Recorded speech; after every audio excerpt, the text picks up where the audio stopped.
I'm Cameron, I'm 37, and my own brother, the town's chief of police, arrested me for impersonating a federal officer in the middle of my grandmother's Sunday dinner. Before I tell you about the moment his entire world came crashing down when my commanding officer walked in, let me know where you're watching from in the comments below. It's always incredible to see how far these stories travel. The fork in my hand froze halfway to my mouth.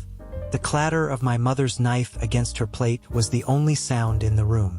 Outside, the quiet streets of Chesterville, Virginia, were dark, but inside my grandmother's dining room, the light was blindingly bright, illuminating the triumphant sneer on my brother's face.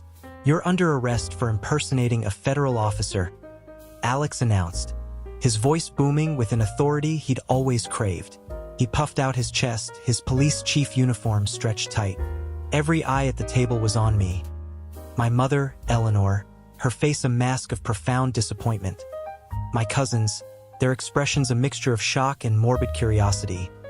My uncle nodding slowly as if this confirmed every bad thing he'd ever thought about me.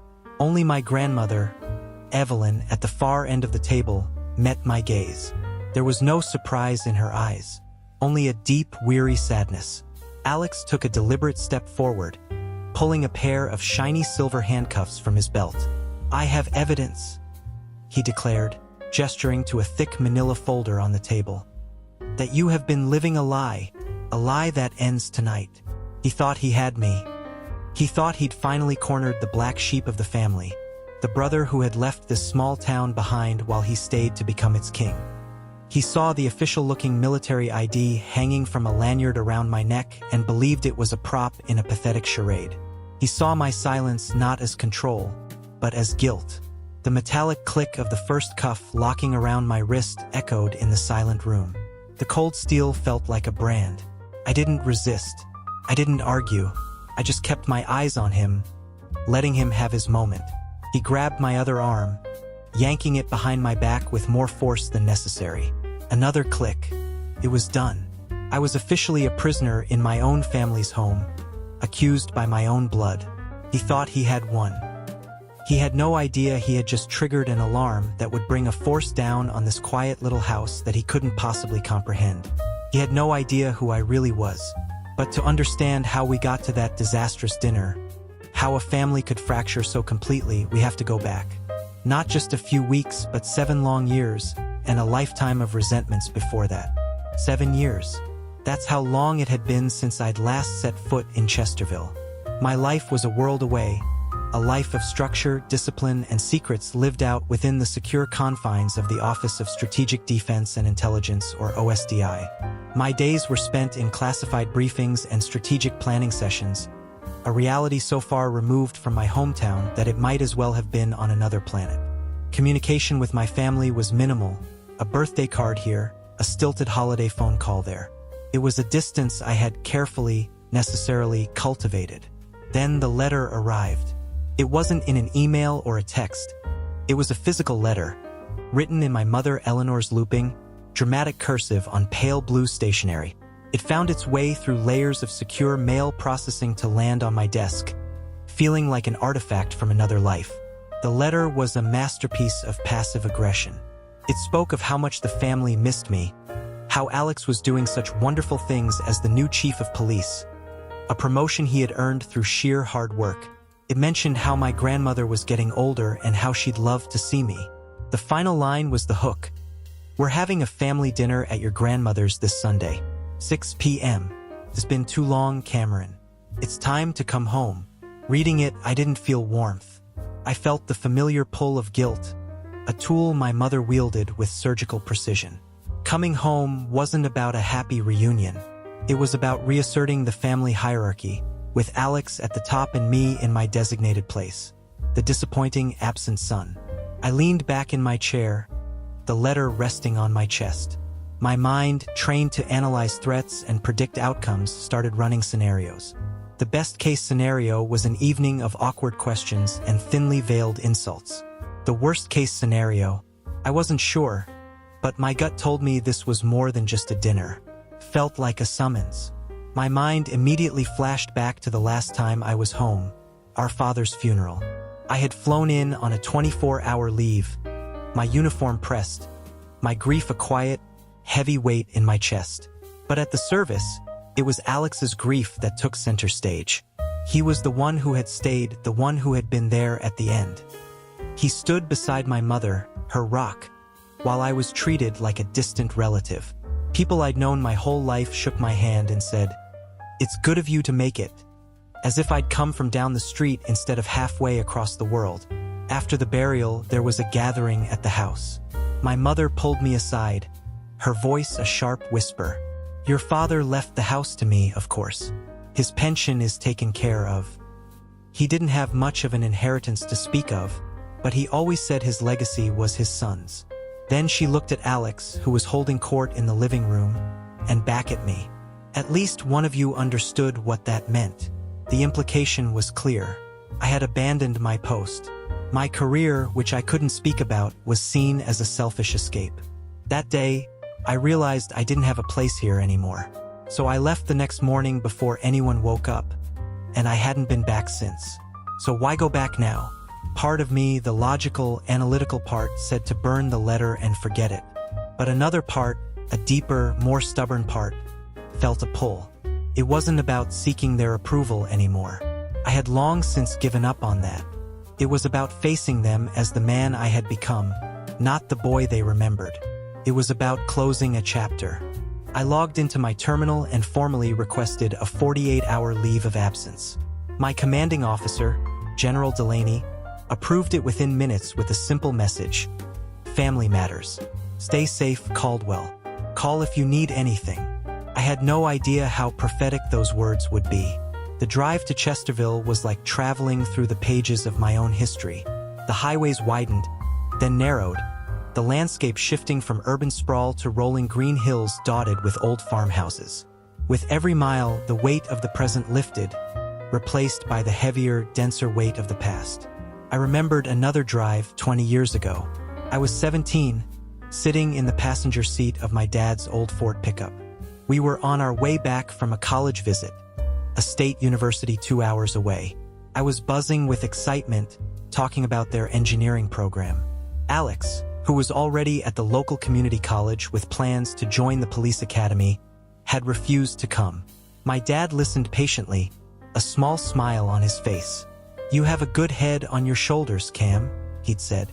"You see the big picture. Alex, he's different. He's a rock. He's this town. He needs to be needed. You need to fly." Later that week, the fight happened. My parents were at the kitchen table talking about money.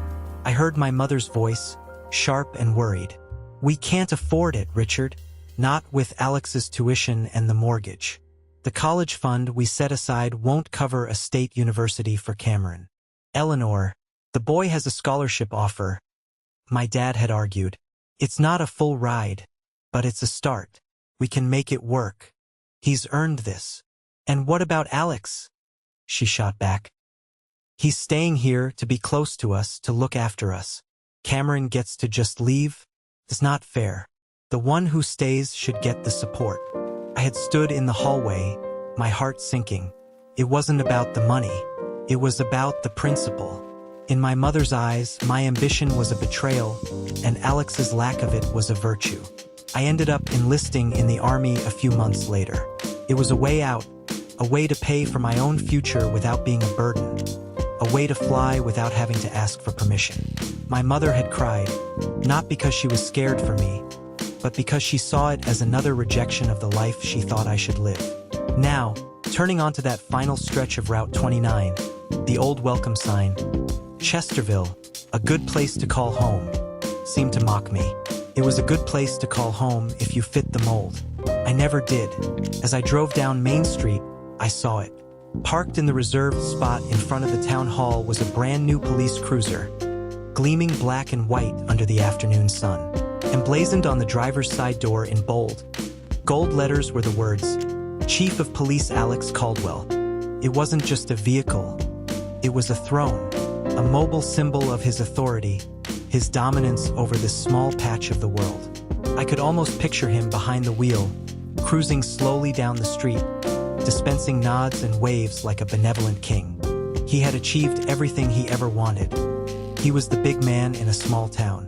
He had the power, the respect, the title. He was his mother's son, the one who stayed, the one who mattered. I parked my nondescript sedan a few houses down from my grandmother's place. I needed a moment to armor myself, to put on the version of Cameron Caldwell that could survive this. Taking a deep breath, I got out of the car. The air smelled of freshly cut grass and impending rain. It was the smell of a past I could visit, but never return to. Before I could even raise my hand to knock on my grandmother's door, it swung open. Evelyn stood there, her small frame radiating a nervous energy. She pulled me into a fierce hug, her grip surprisingly strong for an 80-year-old. As she held me, she whispered into my ear, her voice so low it was barely a breath. "I'm so glad you came, Cameron, but be careful. Your brother, he's been planning this. He thinks he's found something. Don't let him get to you." She pulled back, her face arranging itself into a welcoming smile for the benefit of anyone watching. Come in, come in. Everyone's been waiting for you." The warmth of the house hit me, the smell of roasted chicken and apple pie. It was the scent of a home that was no longer mine. The living room was crowded, a sea of familiar faces that now felt foreign.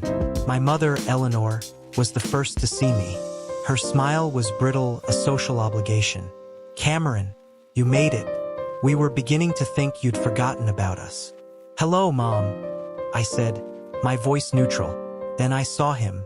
Alex rose from the armchair at the head of the room, our father's chair. He was taller than I remembered, or maybe he just carried himself that way now. His handshake was firm, a display of strength, his eyes holding a predatory gleam. "Little brother," he said, a smirk playing on his lips. "Decided to grace us with your presence, huh?" "Something like that," I replied, pulling my hand away. The introductions were a blur. My Uncle Robert, a man who had always hitched his wagon to Alex's star, gave me a curt nod.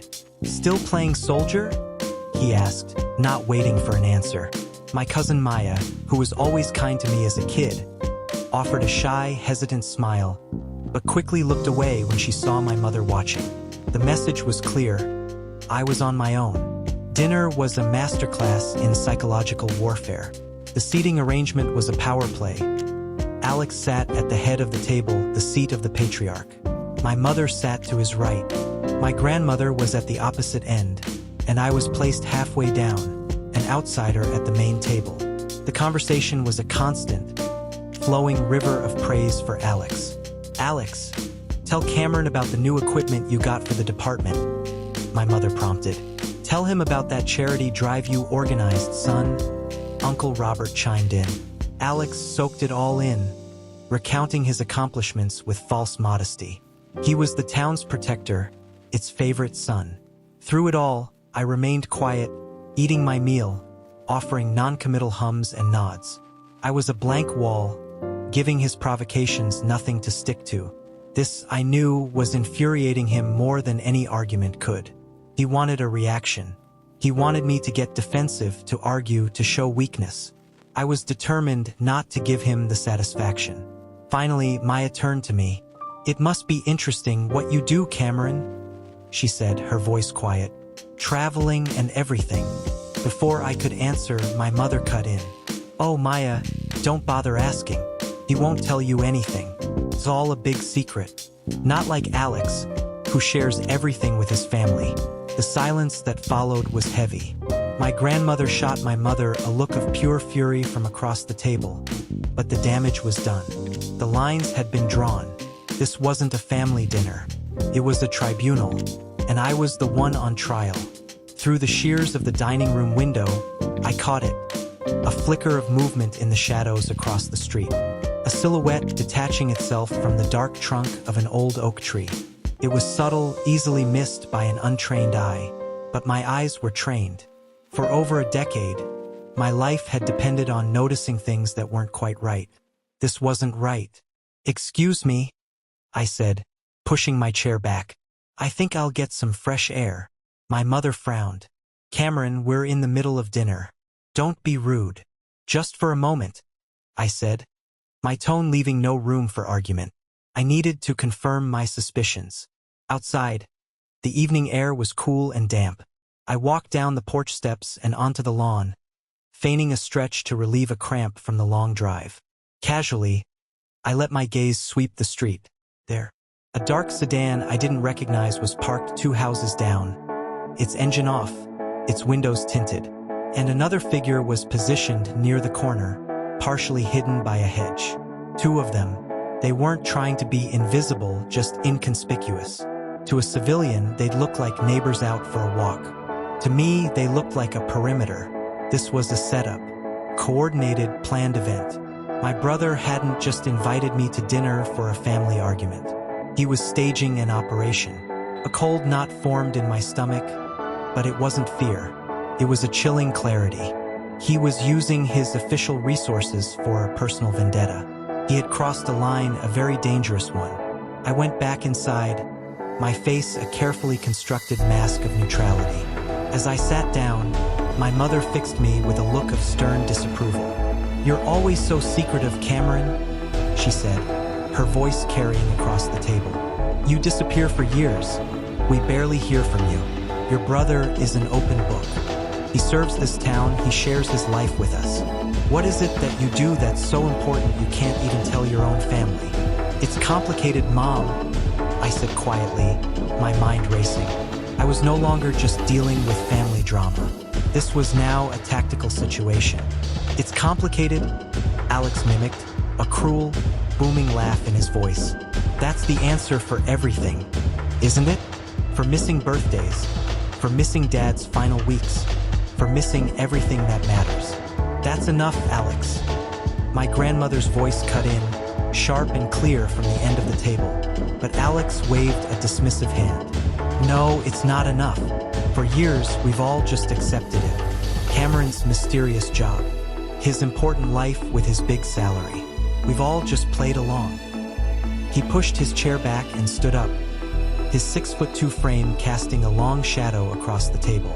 He picked up a wine glass and tapped it with a spoon. The ringing sound silenced all other conversation.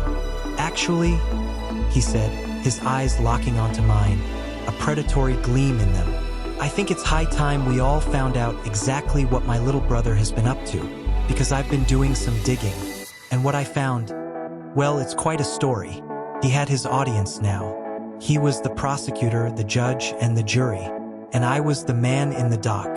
Alex reached down and picked up the thick manila folder I'd noticed earlier. He slapped it down on the center of the table with a loud thud that made everyone jump. The sound was theatrical, rehearsed. "For the past several weeks," he began, pacing behind his chair like a lawyer delivering his closing argument, "I've had my doubts. My brother, the military man, the one doing secret things for the government. It all sounded very impressive, but there were no details. No promotions we could celebrate, no stories he could share. Just a vague, important-sounding job title that let him stay away from us. He let that hang in the air, planting the seed of resentment. He was framing my service as an arrogant rejection of them. So I did what any concerned citizen and brother would do. I hired a private investigator." A collective gasp went through the room. My mother's hand flew to her mouth. Hiring a PI to investigate your own brother was a shocking escalation, a move that burned the last bridge of trust. But Alex was proud of it. "A good one, too," he continued, tapping the folder. "A guy named Markham. I sent him to the city where Cameron lives, and what he found is all right here." He opened the folder and began pulling out glossy photographs, tossing them onto the table like playing cards. They were surveillance photos. Me going into my apartment building. Me meeting with a colleague in a park. Then, more damningly, photos of equipment boxes being delivered to my address, some with government markings. "These boxes," Alex said, pointing a thick finger at one of the photos, "contain restricted government property. We're talking high-tech electronics, communications gear. Things a legitimate officer would have on a secure base, not in a civilian apartment." He then pulled out a sheaf of papers. "And this is the real kicker. My investigator managed to get copies of documents from inside Cameron's apartment. Financial records, encrypted communications logs, mission briefings." He held one up, Most of it was redacted with thick black lines, but the header was clear. OSDI. Classified. I ran his service record through some back channels. Alex lied, his voice dripping with false authority. And guess what? The military has no record of a Captain Cameron Caldwell assigned to any high-level intelligence unit. They have a record of his basic service, sure, but then it all just goes dark. Almost like someone created a fake identity. He leaned forward, his hands flat on the table, his face a mask of righteous fury. You see, my brother isn't a secret agent. He's a fraud. He's been using a low-level military background to acquire government property, probably selling it on the black market. He's been living a lie, funded by stolen valor and deceit. He finally looked at me, a triumphant, pitying smile on his face. It's over, Cameron. The games, the secrets. I know what you are. The room was silent, stunned. My family, who had known me my whole life, were now looking at me as if I were a dangerous stranger. They didn't see the logical fallacies, the impossible leaps in his story. They just saw the confident police chief and his folder full of evidence. And they believed him. The air in the room was thick with accusation. No one defended me. No one even questioned Alex's wild narrative. They accepted his version of reality because it was easier. It made sense of the brother and son who had always been distant, who had chosen a life they couldn't understand. So, Alex said, his voice dropping to a somber, official tone. As the chief law enforcement officer of this county, it is my duty to act. He started walking around the table toward me. Each footstep was heavy, deliberate. My cousin, sitting next to me, instinctively shrank away, pulling his chair back as if my alleged criminality were contagious. Cameron Caldwell, Alex declared, intentionally using my full name as if reading from an indictment. I am placing you under arrest for the impersonation of a federal officer and theft of government property. He was behind me now. I felt the heat radiating off his body, the scent of his self-satisfaction. He grabbed my left arm. I didn't resist. I let him pull it back, my muscles loose. Do you have anything to say for yourself? He asked, his voice a low growl near my ear. I turned my head slightly, my eyes meeting his. I kept my voice quiet, devoid of emotion.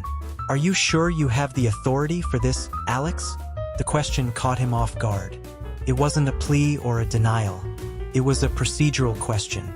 These are federal crimes, he scoffed, recovering quickly, committed by a resident of my town. I have every authority. That's not how jurisdiction works for these statutes, I said calmly. This would fall under the Uniform Code of Military Justice. The investigation would be handled by the Judge Advocate General's Corps, not a local PD. You're out of your lane, Chief. For a split second, a flicker of doubt crossed his face. I had introduced a detail he hadn't prepared for. A piece of a world he didn't understand, but his ego quickly snuffed it out. Don't try to lecture me on the law, you fraud, he spat, yanking my arm harder. Your fantasy world has different rules. In the real world, I'm in charge. That's when he brought out the cuffs. The first one clicked shut on my wrist. As he reached for my other arm, my right hand, which had been resting on my lap, moved. My thumb found the small, almost invisible button stitched into the side seam of my belt. It was a discreet personal emergency beacon, standard issue for deep cover assignments. I held it down for a full 3 seconds.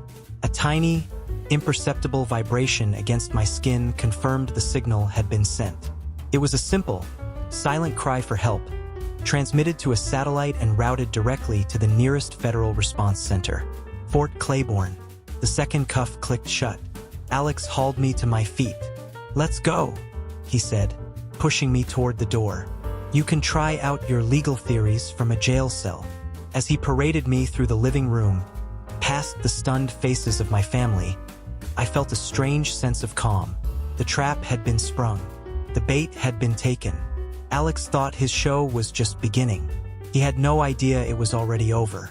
Being marched through your grandmother's house in handcuffs is a unique kind of humiliation. Every eye followed me, but no one spoke. The silence was more damning than any accusation. It was a verdict. My family had reached their decision, and I was guilty. My mother, Eleanor, stood by the fireplace, her arms wrapped tightly around herself. She wouldn't look at me. Her face was a portrait of a martyr, a mother burdened with a criminal son. Her disappointment was a tangible thing, a suffocating blanket in the already airless room. She had wanted a reason to justify her narrative of me as the wayward son, and Alex had gift-wrapped it for her. There was no flicker of doubt in her eyes, no maternal instinct to question if there might be another side to the story. Her golden child had spoken, and that was the end of it. It occurred to me with a sickening lurch that she might even be relieved. The ambiguity of my life was finally resolved into a simple, ugly picture she could understand. My Uncle Robert, who had always been in Alex's shadow, just shook his head slowly, a grimly satisfied look on his face. Knew he was no good, he muttered to my aunt, loud enough for me to hear. He looked at me with open contempt. My cousin Maya, who I used to build forts with in the backyard, stared at her plate, unable to meet my gaze. She knew this was wrong, I could feel it, but she was a captive of this family's twisted loyalty, too afraid to speak out against its self-appointed king. Her silence was born of fear, not conviction, but it served the same purpose. It left me utterly alone. The only person who looked me in the eye was my grandmother. She stood near the doorway, her hands clasped in front of her. As Alex pushed me past, her eyes met mine, and in them, I saw a universe of regret and a glimmer of something else. Hope. She had warned me. She had told me he was planning this. At that moment, I understood. She hadn't just warned me. She had wanted this to happen. She had wanted his poison to be drawn out into the open, no matter how ugly it was. She knew it was the only way to stop him. This wasn't just my fight. It was hers, too. In that long, silent walk from the dining room to the front door, I let go of the last shred of hope that this family could be saved. The bonds hadn't just been strained. They had been purposefully, methodically severed by ambition and jealousy. I wasn't losing a family. I was finally acknowledging that I never really had one to begin with. And in that cold, hard realization, there was a strange kind of freedom. There was nothing left to protect, nothing left to prove. All I had to do now was wait for the truth to arrive. Alex pushed me onto the front porch and into the humid night air. The two figures I'd seen earlier materialized from the shadows. They were sheriff's deputies, young and nervous, clearly in awe of their chief. "Get him in the car," Alex ordered, his voice full of swagger. He was savoring this. He pulled out his phone and made a call, pitching his voice loud enough for me to hear. "Yeah, it's me. He's in custody, just like we thought. A real piece of work. Prepare a holding cell, the special one. I want him processed personally by me. No calls. He's a flight risk. Federal impersonation. Major felonies." He was building his case, creating a narrative for his deputies, for the official record, for the town. He was the hero who had exposed a dangerous con man hiding in his own family. While he basked in his moment, my mind was a clock. The signal was sent from a military-grade device. It wasn't a 911 call that would go to a local dispatcher. It was a direct alert to a network that operated on a different level. Fort Claiborne was 47 miles away. The on-duty rapid response team would have been scrambled the second my signal was confirmed. Standard response time for a compromised agent alert in a domestic, non-hostile environment was between 12 and 15 minutes. I glanced at my watch. It was a simple, rugged field watch. It had been 4 minutes since I pressed the button. Alex ended his call and turned to me, his face illuminated by the porch light. "You know, I almost feel sorry for you," he said, his voice a low, condescending purr. "All that effort, all those years of lies. For what?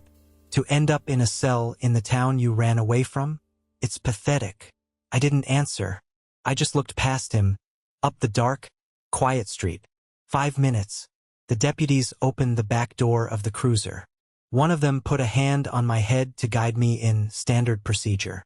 The vinyl of the back seat was cool against my skin. 6 minutes. Alex slammed the door shut and leaned in through the open window. You'll have a lot of time to think about where it all went wrong, he said. Maybe you'll finally learn that you can't build a life on lies. The irony was so thick I could have choked on it. He stood there, lecturing me on honesty, while his entire identity was built on being the big fish in a tiny, stagnant pond. His power was an illusion, propped up by the fear and deference of people in a town too small to know any better. 8 minutes. My heart was steady. My breathing was even. In my line of work, you learn to wait. You learn to trust your training, your team, and your tech. The waiting is the hardest part, but it's also where you win or lose. Alex thought he had already won. He was wrong. He was standing at the scene of his own execution and had no idea the firing squad was already on its way. 10 minutes. He was about to get a very abrupt, very public lesson in jurisdiction. At the 12-minute mark, it began. It wasn't a loud siren. It was a sound that was far more intimidating. The low, synchronized hum of powerful engines moving at high speed. Then, 2 sets of headlights cut through the darkness at the end of the street. Not flashing, just piercing, steady beams. They weren't police cruisers.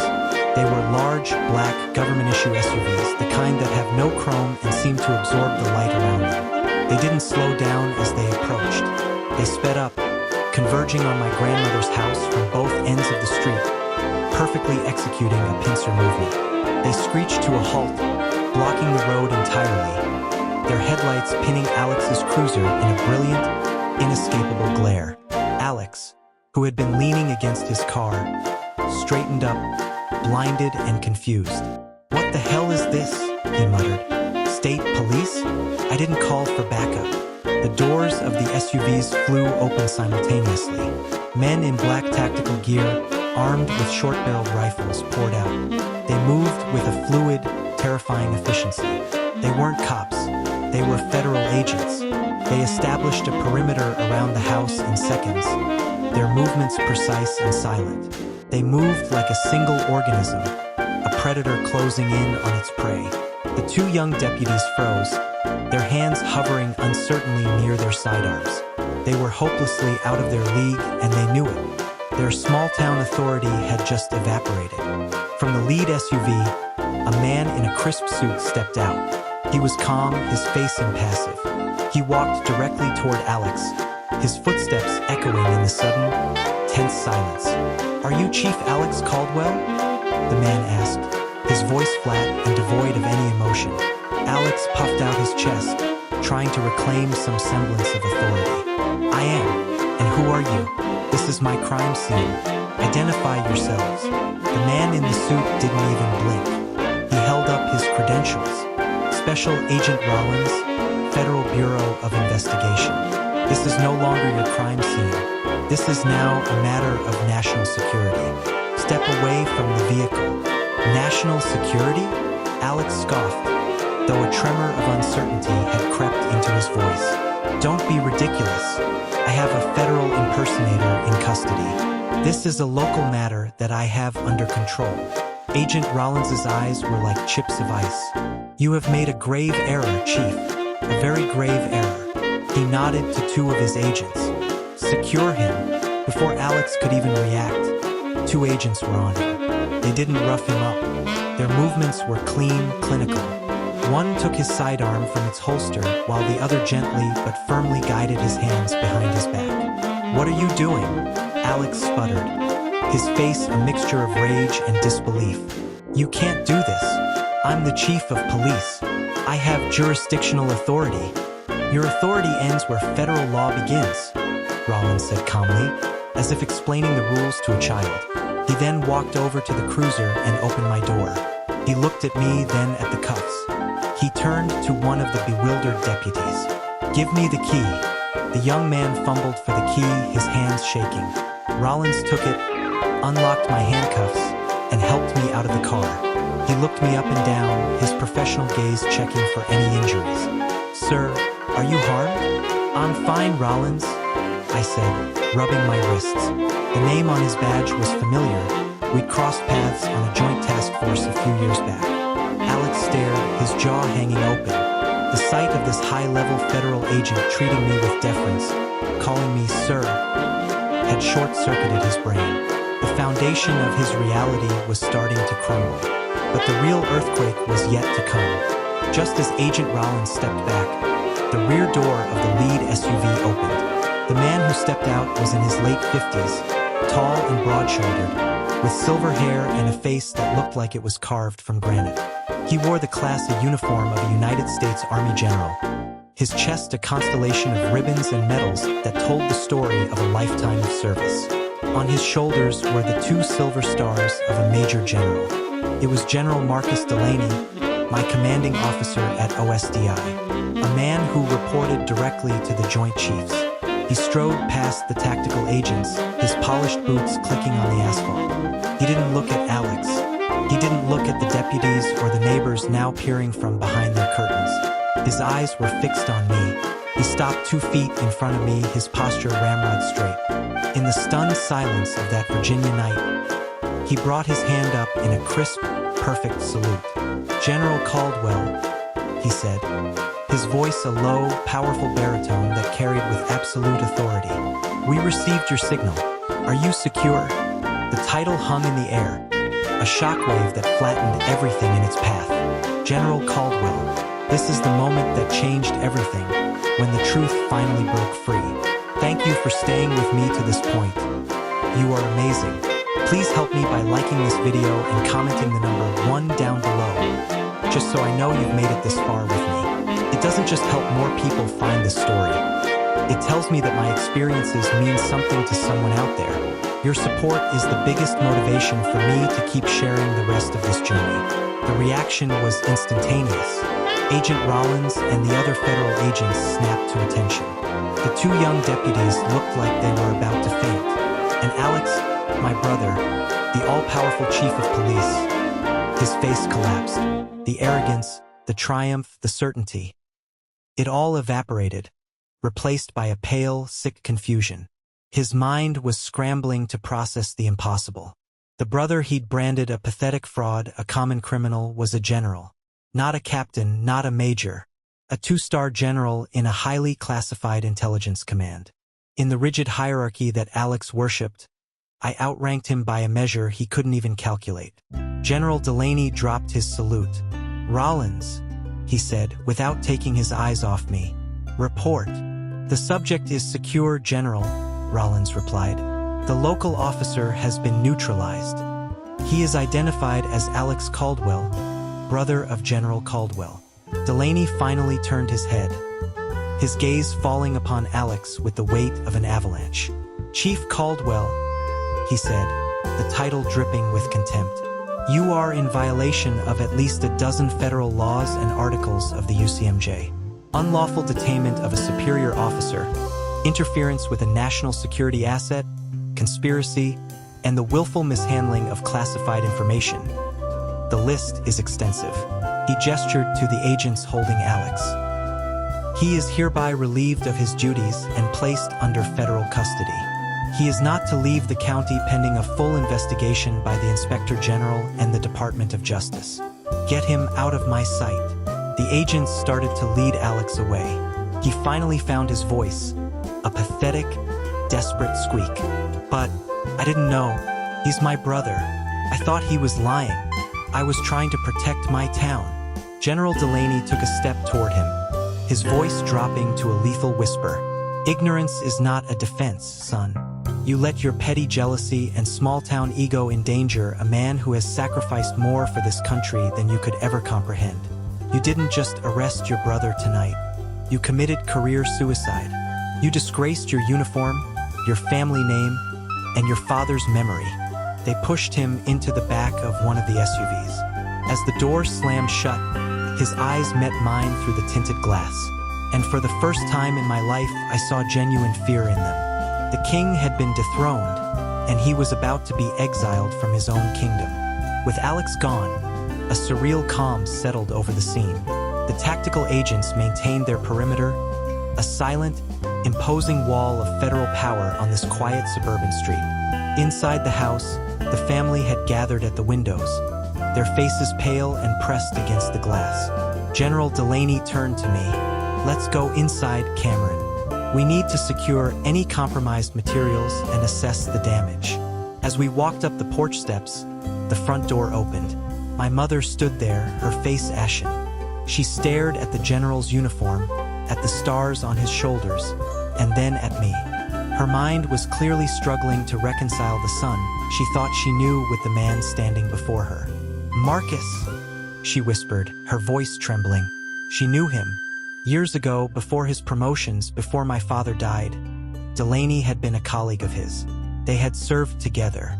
"Eleanor," the general said, his tone professional but cold. "It's been a long time. I wish it were under better circumstances." "What is happening?" she pleaded, her eyes darting between us. "Alex, he made a mistake. He didn't understand. You have to tell them to let him go. This is all a misunderstanding." "Your son, Alex," Delaney corrected her, his voice sharp, "is a disgrace to the badge he wears.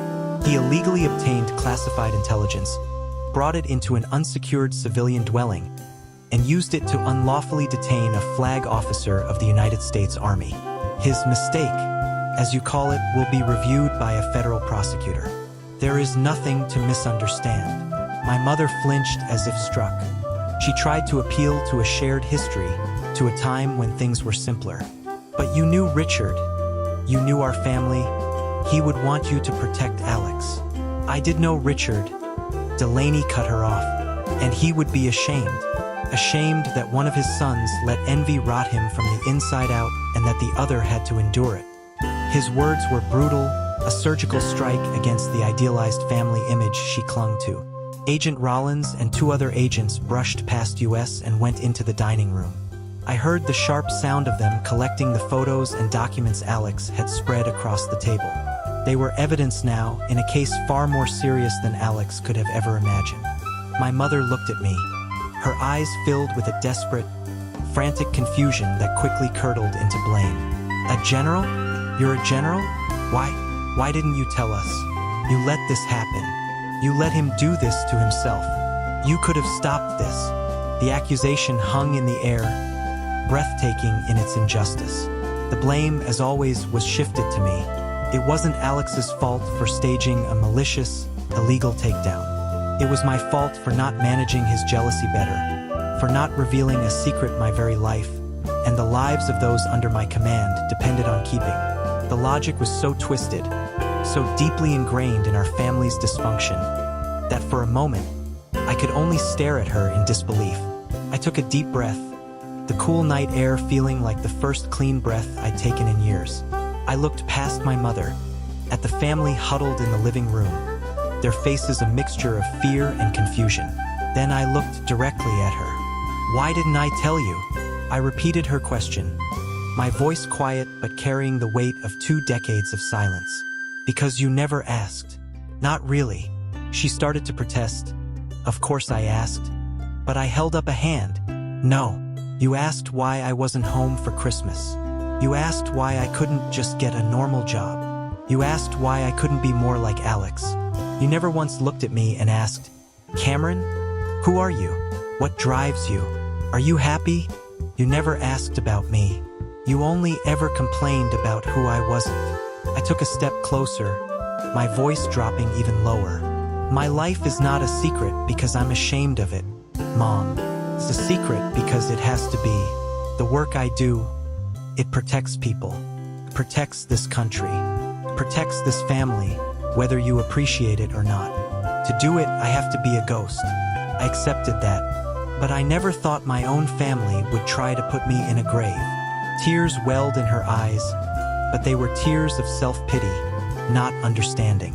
"We love you, Cameron," she started, the words sounding hollow and automatic.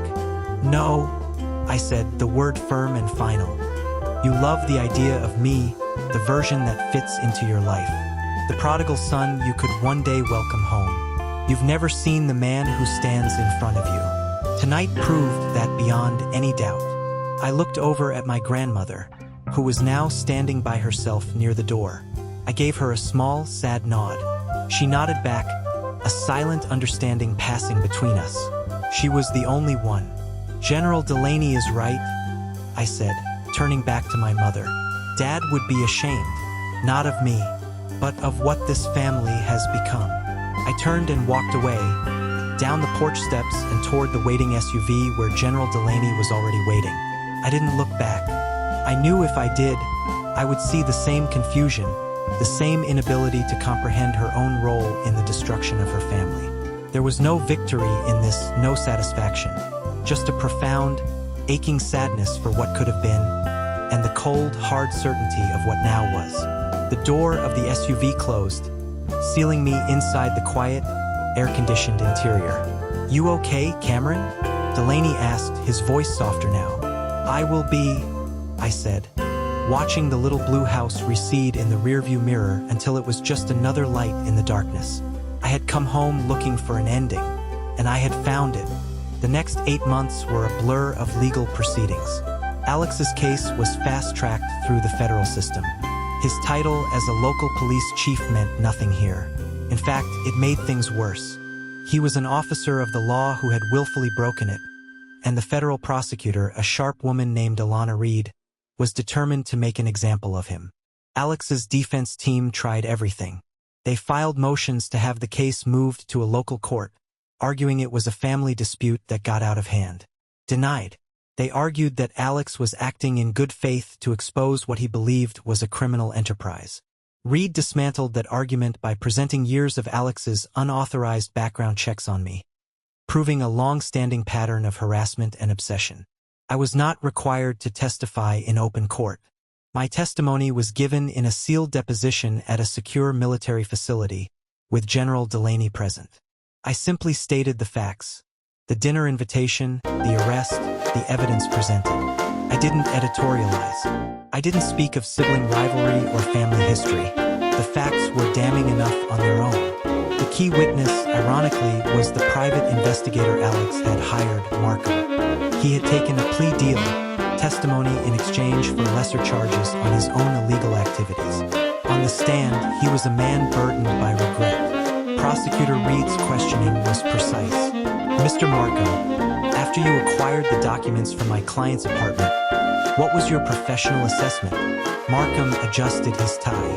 "They were real, and they were serious. I've been a PI for 20 years. You see a lot of fake stuff, wannabes. This wasn't that. This was high-level, classified material. The kind of stuff that gets people put away for a long time." "And did you communicate this assessment to your client, Mr. Alex Caldwell?" Reed asked. "I did," Markham said, his voice firm. "I called him. I told him, this isn't what you think it is. This is real intelligence. You need to drop this, burn the files, and walk away, or you're going to bring a world of trouble down on yourself." And what was his response? Markham sighed. "He laughed at me. He called me a coward. He said I didn't have the stomach for real police work. He said he was going to be a hero and that I'd be reading about him in the papers." The courtroom was silent. Alex, sitting at the defense table, stared at Markham with pure hatred. His local lawyer looked defeated. The trial lasted 3 days. Reed's closing argument was devastating.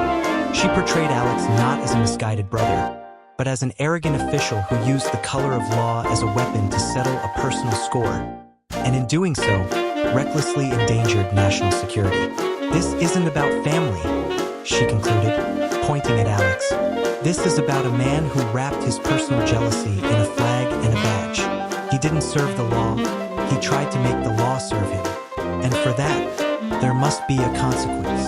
The jury deliberated for less than 2 hours. I was there for the sentencing, sitting in the back of the courtroom in civilian clothes. Alex was brought in wearing a standard-issue orange jumpsuit, the proud police chief reduced to a common inmate. He had lost weight. His face was pale and drawn.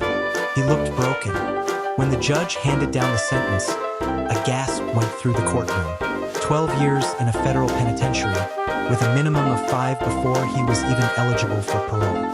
He was permanently barred from owning a firearm or holding any public office for the rest of his life. Mandatory psychiatric counseling was also part of the sentence. My mother wasn't there. She couldn't bear to see her golden boy in chains. The only family member present was my grandmother. She sat a few rows ahead of me, her back straight, her face impassive. As they led Alex away, she closed her eyes, and a single tear traced a path down her wrinkled cheek.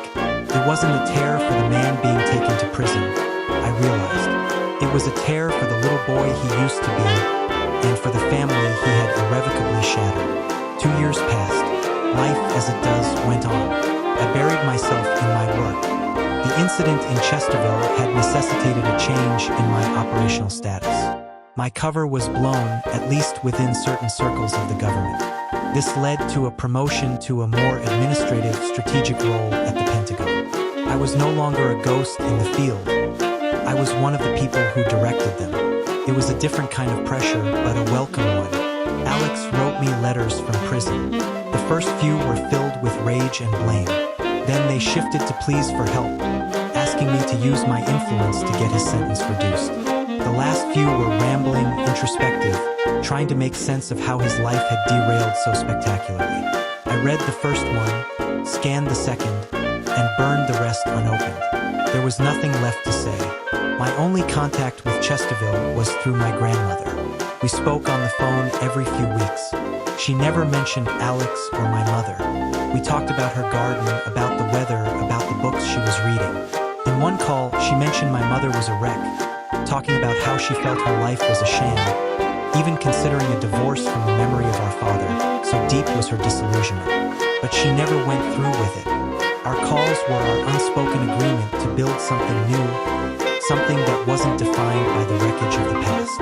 I also started seeing Dr. Sharma, a therapist at the base. It was Delaney's suggestion. Even generals have baggage, Cameron, he'd said. Best to unpack it before it gets too heavy. In one of our sessions, Dr. Sharma asked me about the root of Alex's jealousy. It had to start somewhere, she said. Resentment like that is a seed that's watered for a long time. And then a memory surfaced. It was small, insignificant, but suddenly crystal clear. I was about 10 years old. Alex was 13.